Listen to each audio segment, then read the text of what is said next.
जम्मू आ गए, दिल्ली आ गए, अलग अलग जगह पे आ गए, और अभी सरकार उनको करेगी फिर से हम मेरी बात समझ गए? क्या सबके साथ मर्डर हो जाता है? क्या सारी बहुएं आग जला के मार दी जाती? Queen's Bench. So also interesting facts, very interesting facts of this case. In this particular case, the chemist, Boots Cash chemists, these respondents, they were dealing with medicines, and they had a store in which they had kept the medicines on the shelves.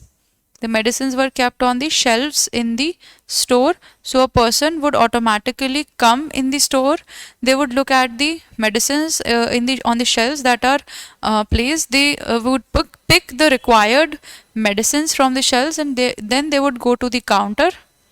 And on the counter is sitting a person who is a medical person, a medical representative, who can see whether this person has a prescription to these medicines or not. So here prescription is checked here at this stage, and then the person gives the medicine that they have brought from the shelf after checking the prescription and taking the price. All right, so here interestingly, the issue before the Queen's Bench is that when is the contract concluded, when is the proposal made, what is the proposal in this situation, right? This is the C for customer.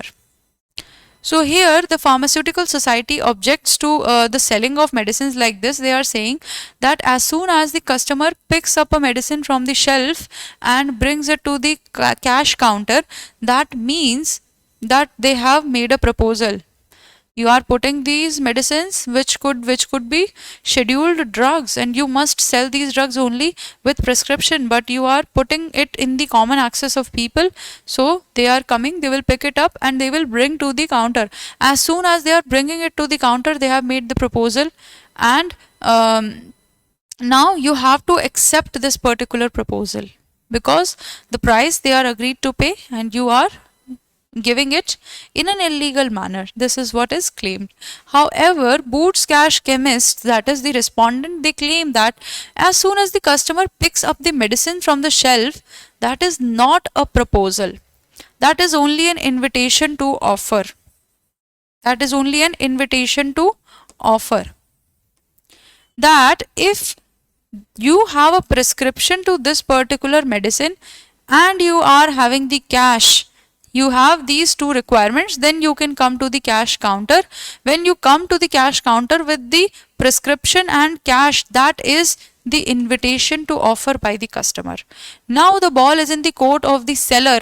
The seller, that is the medical store, will see the prescription, and then they will decide whether this person has a valid prescription or not. If they have a valid prescription, then the right to sell the product is still in favor with the person who is sitting at the cash counter. If this person denies, then there is no offer. This is merely invitation to offer. If this person says, okay, you have a valid prescription, give the cash, then only this will convert into a valid offer. The offer is actually given by the medical store, not by the customer himself. The putting of medicines on the shelves only gives an invitation to offer to the customers. It is not an offer, right? It is not an offer. यहाँ पर medicines रखना भी invitation to offer है, right? ये जब medicines लेकर के आ रहा है, तो यहाँ पर जब पहुंच जाता है कोई भी क्लाइंट, कोई भी कस्टमर, तो यहाँ पहुंचने के बाद वो ऑफर कर रहा है. This is the valid offer made by the customer to the medical representative, who will then see whether they have a prescription or not. Depending on that, they will either accept the offer of the customer or they will reject the offer of the customer. So the ball is still in the court of the chemist and not the customer. So the act of putting the items on shelves, menu of a hotel and similar kind of catalogs that are there for shopping, these are only invitations to offer. These are not offer in itself, not a valid proposal. So what was held in this particular case? Subscribe for more content.